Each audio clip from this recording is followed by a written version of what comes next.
face the outside world.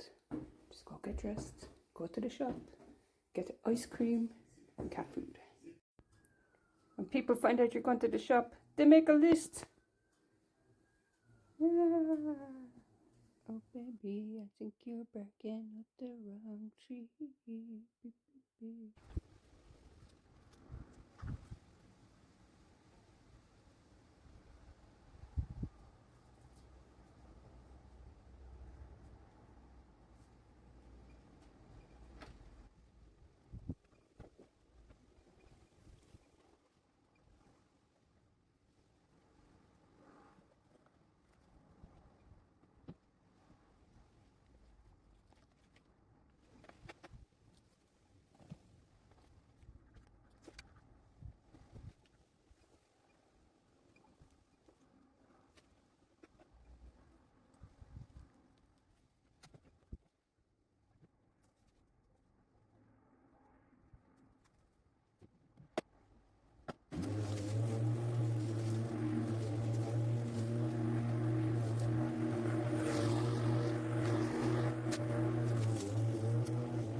I think I'm mowed in time. It's starting to rain.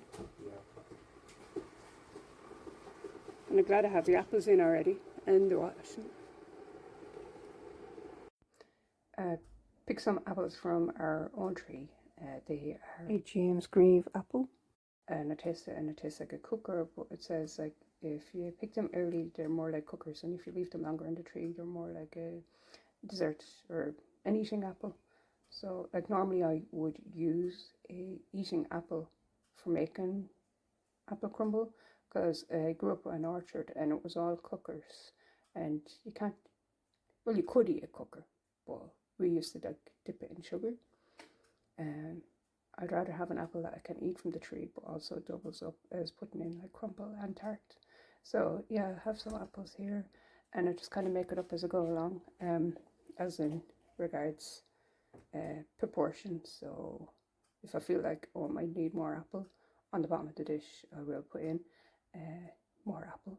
And when I'm peeling or when I'm cutting up the apples, I put them in some water that has lemon in it because it stops it from going brown. So I'm not actually going to film it because it's very dull in here today, and a bit disappointed. I was in the shop and I didn't get any plain flour, so we're just using the wholemeal. It'll be grand because like it's meant to be crumbly, and I'm going to use some butter and flour and sugar for the crumble bit, and you can mix in spices if you want, but I find like less is more. Cinnamon's quite strong. I think you can put in ground allspice, but like I wouldn't put in cinnamon and ground allspice. You could also use like ground cloves, or I made up this pumpkin spice mix. It says salt, but it used to have salt, but I just like washed it out. Just put the pumpkin spice mix in there, which is basically the ginger, the allspice, and the ground cloves. And I also grated in some nutmeg. And I think I said before, yeah, I don't like these size jars because you can't like get the spoon in, so that's why the cinnamon's in this old coffee jar. It actually says sweet cinnamon, Oh my god, I literally just said the word cinnamon. Yeah, maybe I should make a video on how to make pumpkin spice mix. But like, I'd only put in like half a teaspoon, kind of dust it in either with the apples or with the crumble. It's rare I do both because I find it like too powerful. And yeah, so you cut up your apples and the white bit, put in the water with the lemon, then I drain that off, then I put that in the dish. Or sometimes I use the dish with the water in it and put the apples in it. Strain that off, sprinkle a bit of sugar, like maybe a spoon. It depends, like if they are cookers, I might put in 2 or 3 spoons of sugar, tablespoons of sugar, and then a bit of spice, like half a teaspoon of some sort of spice, and cook it for maybe about half an hour at 200 degrees or gas 6. Keep an eye on it, just like cook it until it's bubbling. And I like it with custard, but today I got vanilla ice cream. There's custard there too. Would it be weird having both? I also have cream. I couldn't have all 3, could I? We'll see. We'll see. There's the crumble. I made it with, I actually measured out the flour. So 10 ounces of flour, 2 ounces of the flora, and then I ended up putting in 6 spoons of caster sugar. And I didn't have any lemon juice, so I put in a little bit of orange juice in the water to stop it browning, because it doesn't matter as long as it's like a citrus.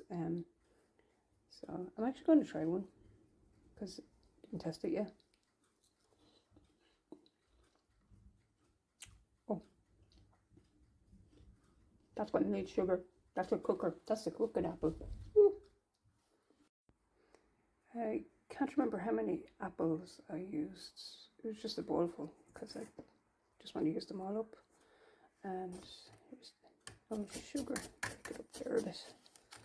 I think it's quite tart, so I might put in about 3. And I put in the spice in the crumble. I probably should have put it in the. Oh my god, how many was that? It's going to be very sweet, isn't it?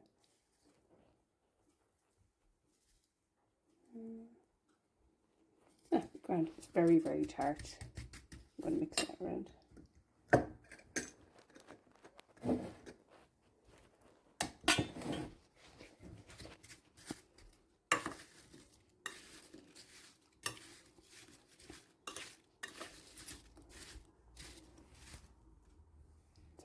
It's very grady.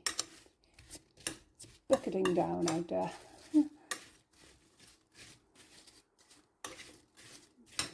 Mixy.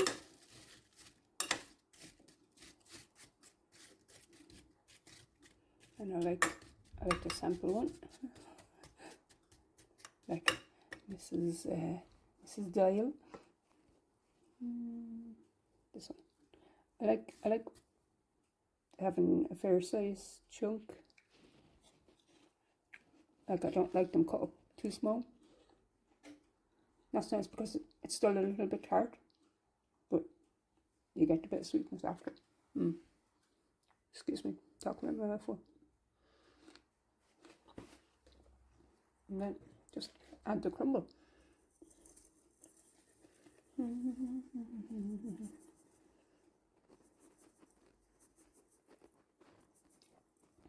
I hope 10 ounces is enough.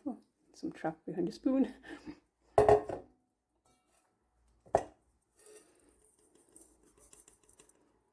It's finished. Spread it out.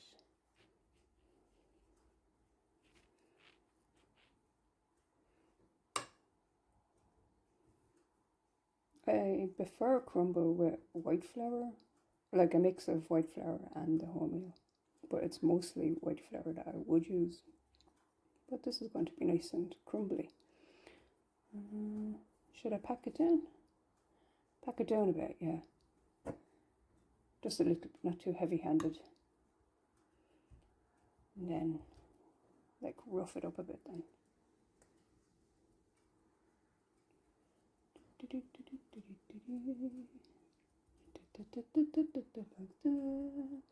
23 miles we carry today. So whip crack away, whip crack away, whip crack away. Oh yeah, that's good. Get it in the oven.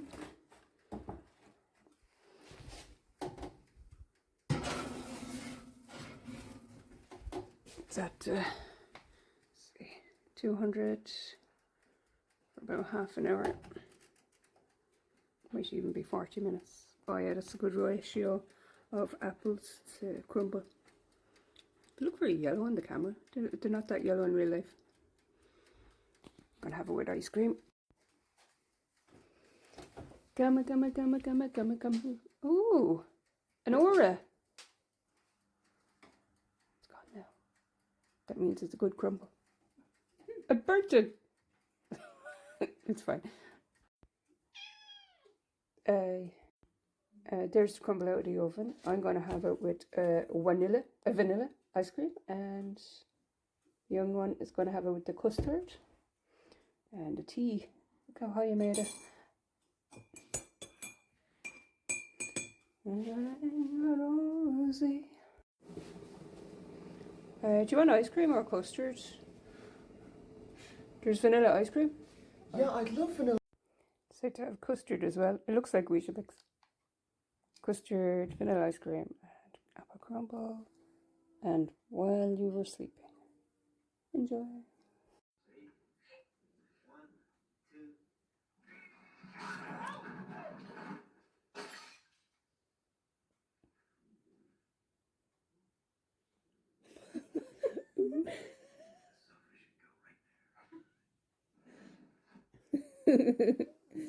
Pivot.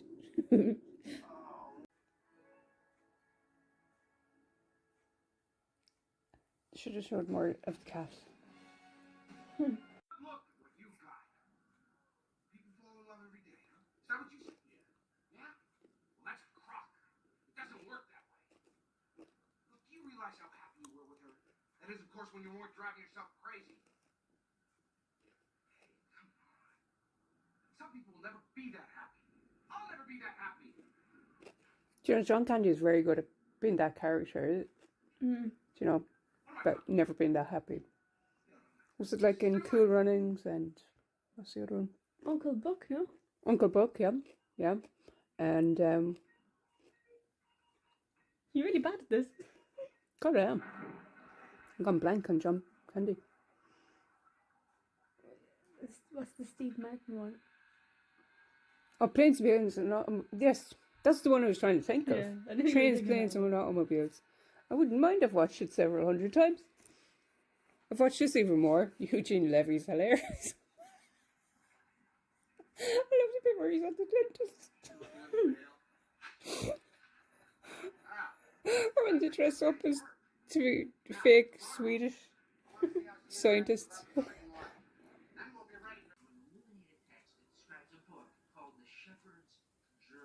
Said to have been first-hand account of the lands and its exact whereabouts.